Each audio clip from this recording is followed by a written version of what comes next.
C8 Stingray Corvette. When this car was first debuted over 5 years ago at this point, GM set forth the promise of delivering an affordable mid-engine sports car that was all aluminum composite for less than $60,000. Though due to COVID, a slow manufacturing ramp up and very greedy dealers, that $60,000 price tag seemed like a fantasy at best. However, through the powers of manufacturing, many model years, and the fickle mistress that is depreciation, these prices have come back down to, let's call them, more affordable levels, with used variants of Stingrays fetching less than $60,000 and discounted new models being in the low 70s, high 60s. The very car we're in, which we've used before in the past, is owned by C8 Performance. It is a 1LT Z51 car with no other options.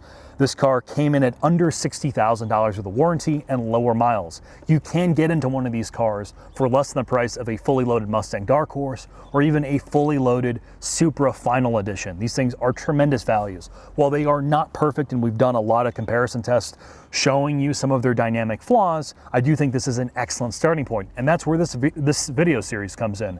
We want to show you that you don't have to spend $80,000, $120,000 on a new Z06 to have a very good do-everything sports car that's mid-engine, that offers a lot of the performance of very high-end exotics. Let's head to C8 Performance, where we're going to walk you through sort of the stage one modifications, things that are easier to do, not super expensive, and will genuinely improve the way this car drives.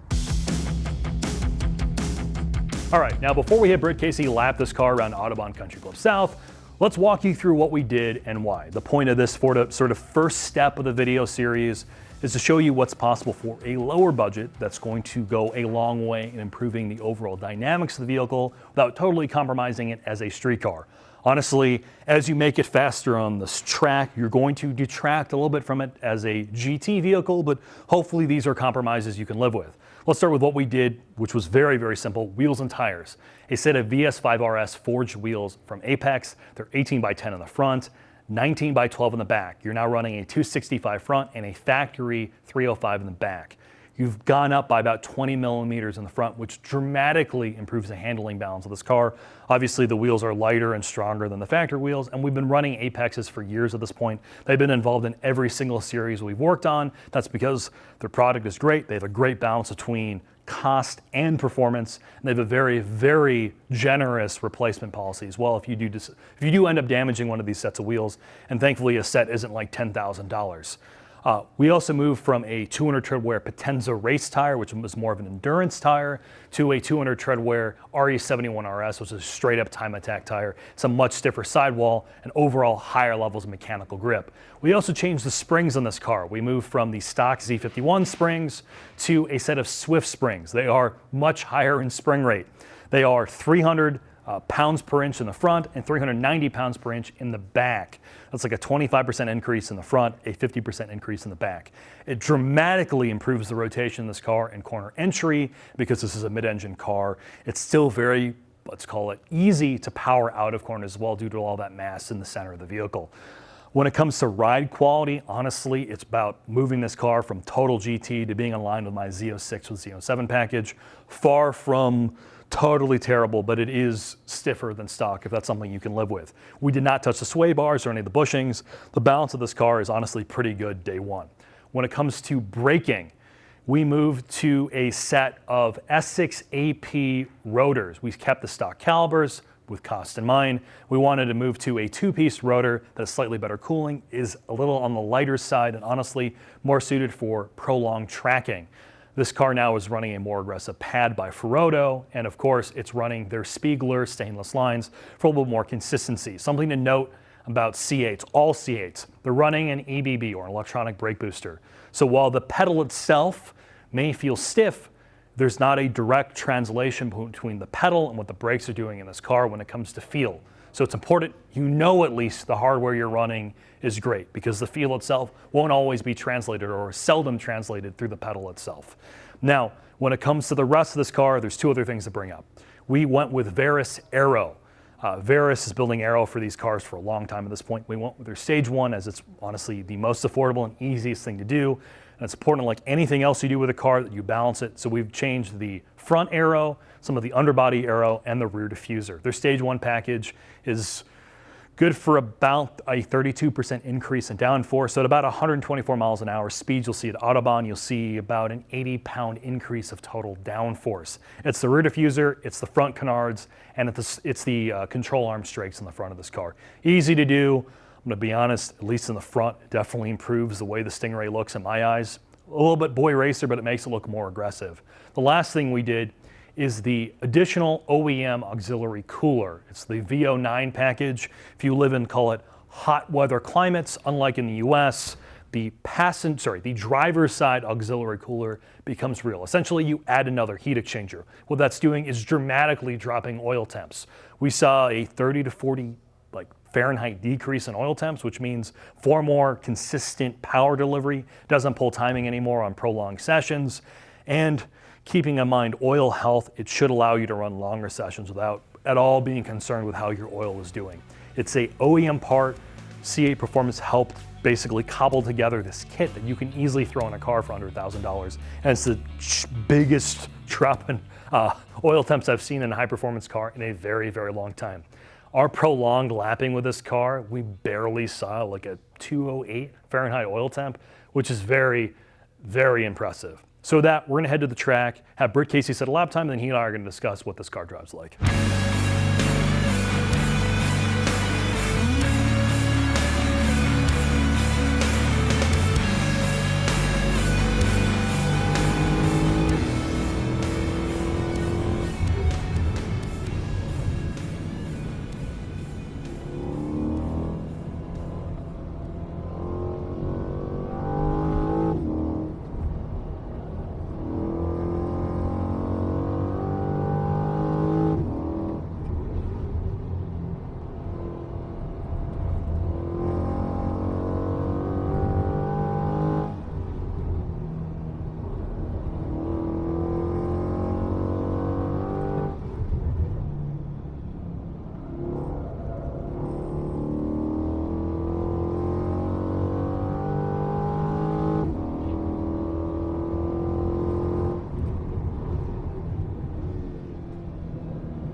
Yeah. All right. So we're in the car with Britt Casey Jr. You've just set your fast lap, and this is our, we call it our stage 1 of the C8 Z51 with C8 Performance's parts. You have driven every C8 that is publicly available at this point. You've set laps in this identical car in our big comparison test. Oh, gosh. You've driven this identical car in our comparison test. You've driven a E-Ray. You've driven a Z06 where we compared it against the GT3, and you've recently driven the big boy, the ZR1. Yep. Now I know I'm asking you to compare it to the little car, but how does this drive compared to the one the last time you drove? Yeah, I think the balance changed directions on that. It's more, I wouldn't say it's more on the nose, it's more, well, it's less on the rear. I think that has to do with the wheels and tires. So you have more turn-in than you did before. More turn-in, yep. More turn-in, and but it's on the stock dampers, so with the Swift spring, I believe, is on it as well. So the springs alone made a difference with the ride height, a little bit of ride quality, but not too harsh. And a lot more rotation. A lot more rotation off the rear. And I think the car is also still really good on the power, which was something that stood out to me in the initial Being as well. mid-engine always helps in that regards. Yeah. So you catch a cup car. Yeah, is that a cup car? Yeah, That is a cup 991 Cup. All right, let's get her.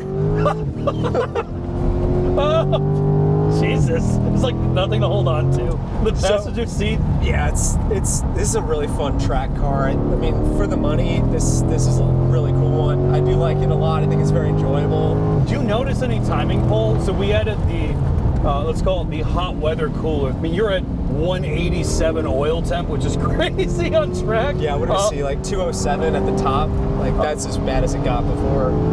Is power more consistent than it used to be? When we ran last time, or do you notice a big difference at all? Not really? Well, so I did run like full session length this time. Yeah. And I never noticed anything go soft, no. Oh, that's awesome. Yeah, I never noticed it in the car, really. If it did, it was very small. And I was running AC the whole time. Like, it is a comfortable car. I'm driving it pretty hard right now. Like, yes. Yeah. My life insurance policy is flashing before my eyes, sir. My health insurance doesn't think I race cars, so. All right, Britt, I know this is just stage one. I mean, very quickly, you ran a very quick lap time. You were on the 129s and change, which is very, very fast for really a street cool, car. yeah. You dropped with over 2 seconds, like almost 3 seconds off the car, which, again, wheels and tires, some springs, some aero components, and a lot more confidence in braking. Something the C8 Z50, oh, Jesus Christ, the C8 Z51 struggles with normally is prolonged braking. You notice some fade. I don't think the stock hardware is that good. So as we start to progress with modifications in this regard, you should have even further confidence, but brake feel is still a problem, obviously. Yeah, brake feel with I think the whole new C8 system, it's just no feel at all. So if there is ABS, you do not get a sensation that would tell you it's happening. And that's across every C8 you've driven. That's across every single one, from top to bottom. And, I think that's just going to be a struggle point for these cars until you really change, and it's a lot of money, I bet. I mean, basically, you can't do. You can't do it, yeah. So, I don't know exactly what the motivation was to go that direction. But if these things are going to be track toys, this is improving. But still, I mean, I would get like, I'd hit the pedal hard and the car would just not really decelerate at all. You'd have to kind of ramp up the pressure, even with this better brake pad and rotor. Same kind of symptom. It's just a C8 problem. Sorry. No worries. So with that, sir, let's head to the final thoughts as I, dude, as I start to. Yeah, it's got big grip. It's fun. It's a really fun car. Yeah.